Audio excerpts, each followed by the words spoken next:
Hello everyone, welcome to this edition of the news on Equinox Television, live from our headquarters in Cameroon's economic capital, Douala. I am Bable Jonathan. In our top stories in this edition of the news, the United States of America cuts military aid to the Republic of Cameroon over what is qualified as a gross human rights violation in the northwest, southwest and far north regions of the country, and the case of Sisiku, Ayuk, Tabe and the other Amazonian leaders has once again been adjourned to the 20th of this month, the way at the Yaoundé military court today.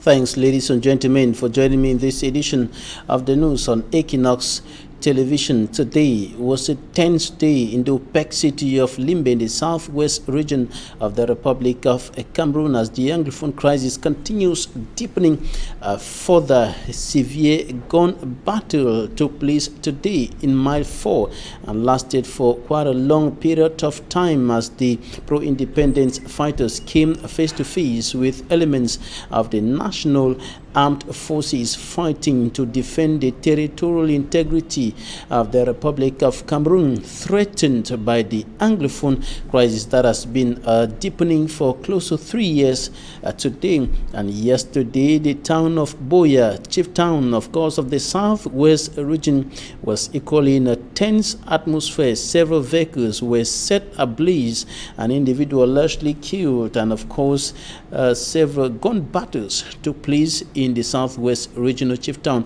Boya, yesterday. Derek Jato has more. Boya subdivision.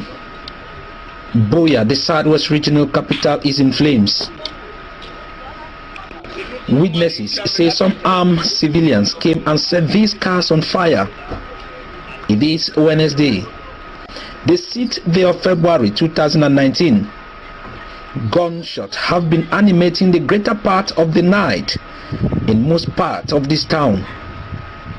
The Boya people are helpless indoors as report of people running out of food and other basic needs is already being reported, and some arrests were being made, especially along the street of Boya, by the forces of law and order, as the future of the town and its security remains uncertain. Derek Jato reporting there. And in the midst of the deepening crisis, security crisis affecting the northwest and southwest regions of the country, as well as the far north region of the country, with recurrent attacks by suspected militants of the Nigerian terrorist sect Boko Haram, the United States of America cuts military aid to President Paul Biya's country over what is qualified as gross human rights violation in the northwest, southwest and far north regions of the country. And according to a statement of the United States of America, the statement simply indicates that the measure is intended to limit the massacre of civilians, especially in the Anglophone regions of the country. Details in this report by Innocent Aze.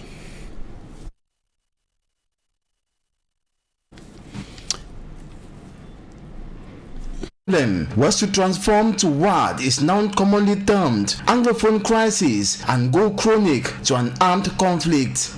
Enormous loss of lives, including civilians, separatist fighters, defense and security forces, have been registered. Displacements of persons into the forest, other towns and the neighboring country, plus destruction of properties affecting all sectors, especially education and the economy of the northwest and southwest regions, have also been noted. Things have been falling apart in Cameroon since 2016. Instead, for peace and unity to reign, according to commentators who say it's due to failure of government to release all Amazonian leaders, enhance a genuine dialogue, and permit debate on form of the state. Proposals to solve the crisis from the international community, peace crusaders, and several right groups have been neglected, and instead, declaration of war against separatist fighters. Civil society actors today term the escalating situation in Anglophone Cameroon civil war.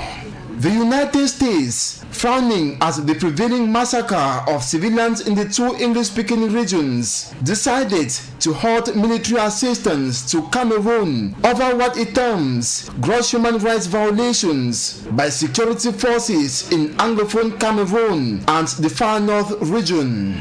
According to a State Department official, February 6, on CNN news agency, the United States had terminated a C-130 aircraft training program and halted deliveries of 4 Defender boats, 9 armored vehicles, and an upgrade of Cessna aircraft for Cameroon's Rapid Intervention Battalion. Furthermore, the U.S. had withdrawn its offers for Cameroon to be part of the State Partnership Program. The officials stressed that the U.S. does not take these measures lightly, but will not shirk from reducing assistance further if evolving conditions require it. To the State Department official, other programs with Cameroon will continue for the time being. If the war against Boko Haram in the Far North region is won, it is thanks to the U.S. support program. Government of Cameroon is yet to react on this decision of the United States. Et du Sud-Ouest, qui retiendra l'essentiel. And added to the security crisis hitting the northwest region of the Republic of Cameroon, while flames have consumed a huge quantity of foodstuff at the Bamenda food market. Smanjikan Gebre has more. The uninvited guest shows its ugly face again at the Bamenda main market. According to reports, due to the ongoing crisis in the Anglophone regions, the garbage company has been unable to remove dirt in the market. The population decided to set ablaze the dirt to reduce the pungent smell coming out of that area. It is then that the fire left the dustbin and burnt items that traders had already locked in their shades. Foodstuffs like gari, onion, palm oil and beans, just to name these few, were all destroyed.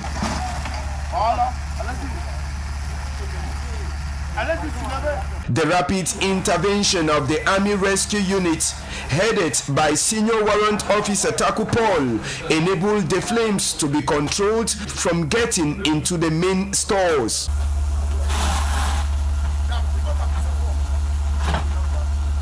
It will be recalled that since Monday in Bamenda, the market has not been opened as a result of the ongoing lockdown that is taking place in the two Anglophone regions. Sisiku, Ayuk, Tabe, and the other 9 Amazonian leaders arrested in the Federal Republic of Nigeria and brought back into the country will appear at the military court in the nation's political capital, Yaoundé, again on the 20th of this month. The hearing of the case was adjourned today to the 20th, and they were, of course, before the judges today in Yaoundé. And we caught up with one of the lawyers defending the Amazonian leaders, Barrister Oro John, and this is what he told us. No, stopping them from meeting. They were having a private meeting, and there was no crime involved. And the abduction was a criminal act. So we have gone to court to enforce their right, their fundamental rights. And then we filed another action, which was challenging the abduction, the deportation, which we believe was illegal. It violated the Nigerian law, the Constitution of Nigeria, and the UN Convention on the Status of Refugees 1951, Article 33 of that convention, which forbids what we call it refoulement in English, or refoulement in French. That is illegal deportation of anybody who feels, who has reasonable fear of persecution in his own country, cannot be deported, should fall under UN protection. And all these people were either refugees or people who have sought asylum in Nigeria. What I have come here today to produce evidence that they had asylum. I got evidence from the United Nations High Commission for Refugees in Nigeria and the National Commission for Refugees, Migrants and Independent Displaced Persons, IDPs, entirely displaced persons, IDP, a Nigerian government institution. They also gave me the document attest to the fact that some of them are refugees, some are asylum seekers. And I collected that document in Nigeria under the Freedom of Information Act. What is it about? The Freedom of Information Act gives you power to access public documents without any refusal. All you need to do is, within 7 days, they must produce the document, or they meet the court. You have to tell the court why they are not going to give you that document, except it is about private affairs of individuals. So tell us the level at which the matters. Well, the matter we have exchanged various. You know, in Nigeria, the process is that you front load. That is, you present the affidavits, the evidence, and then you write the address, and then you front load them. Then you go to court, adopt them, clarify certain points, and then the date for hearing and the date for judgment is fixed. That is where we are now. So when is the judgment? On the 26th of February. 26th of February. That is it. What do you have to say about the matter here in the Ministry Tribunal? I think the issues debated this morning are very important. They are very critical to the whole dispute in Cameroon. Cameroon has claimed to be a bicultural, bicultural, and bilingual society. So the whole idea of using one of the leading languages, a judge who cannot speak English, trying people who does not understand French, for me is a travesty of justice. It's not appropriate. Barrister Oro John, one of the lawyers defending Sisiku Ayuk Tabe and the other 9 leaders, speaking to the press shortly after the case, or the hearing of the case, was adjourned to the 20th of this month. The leaders were in front of judges at the Yaoundé military court today, and we have information streaming in indicating that the interpreters have been changed because they were allegedly doing what can be qualified as poor interpretation, which has been identified as a hindrance to the smooth hearing of that case, pitting the so-called Ambazonian leaders and the state of Cameroon going on at the Yaoundé military court. On to something else now. Lawyers of the Cameroon Renaissance Movement CRM political party decrying the violation of rights of those who were arrested. Militants of the party arrested on the 26th of January during the protest move organized in some major parts of the country. And speaking to the press, they express worries that those who have been arrested and detained may be tried in military courts with regards to the charges leveled against them. Take a listen. Close to 2 weeks after the protest move organized by the CRM political party in major towns of the Republic of Cameroon, 26th January 2019, the party makes a balance sheet of militants arrested and detained in different incarceration centers in the country. 16 personnes ont été poursuivies et entendues par la police judiciaire ici à Yaoundé. 16 persons were questioned in the Yaoundé Judicial Police. 14 are in detention at the Yaoundé Central Prison. 2 have not appeared before the judge. Paul Eric Kinge and Abe Gaston, alias Valsero, are still at the Special Operations Arm of the police. 3 CRM militants who were arrested 26th January in Bangante were taken to the police but later released. Ayant présenté des garants, ont été renvoyés chez elles simplement. Le lundi, Monday, they were once more arrested and taken to the Bafoussam Judicial Police. Ces 3 militants ont été arrêtés et transportés à Bafoussam à la direction de la police judiciaire. And on the night of the 3rd to the 4th of February 2019, they were deported to Yaoundé. À minuit, on les a mis dans un car de police, menottés lourdement et on les a transportés, on les a déportés à Yaoundé. The party of Professor Maurice Kamto decries the violation of rights of militants arrested during and after the protest move. S'agissant du cas du professeur Maurice Kamto, concerning the case of Professor Maurice Kamto and those who were arrested at Albert Zongan's residence. At the time of their arrest at about 7:30 p.m., the police presented an arrest warrant from the attorney of the Ndokoti Court of First Instance. Près le tribunal de première instance de Douala Ndokoti. Une fois interpellés avec près de 80 autres personnes. After their arrest, they were deprived of their mobile phones, handcuffed, and taken to the judicial police in Douala and not to the magistrate who signed the warrant. Menottés à la police judiciaire du littoral et non pas au magistrat signataire du fameux mandat de perquisition. En dehors de M. Penda Ikoka. Apart from Penda Christian Ikoka, all the others detained at the State Defense Secretariat were not assisted by a lawyer. More to that, they are in total isolation. Barrister Galiembu Alphonse was arrested and detained after meeting with his clients. S'est vu interpellé au même titre que ces derniers et mis en garde à vue. In total, 147 people were arrested, and lawyers think that with regards to the charges leveled against them, after questioning, they could be tried in a military court. Coming up, Immaculate Fugwe narrates the story of a young girl of about 12 years old. Germaine is pregnant and will soon be delivered of a baby. She was allegedly raped by two boys on her way back home from school. Her report. This is the state of the house of Germaine, a 12-year-old girl who motherhood stirs at soonest. This teenager, who is unable to have a 3-square meal daily, was sexually assaulted by two boys while she was coming back from school. I was coming back from school at about 5 p.m. While on my way, I stopped at the construction site to get water to drink. While there, I was caught and raped by two boys. They later asked me to dress up and leave. Edimbi Marie, Germaine's mother, explained that on that fateful day, Germaine never returned home on time as usual. She decided to go for a search. Unfortunately for her, she found Germaine in a critical condition lying down on the floor.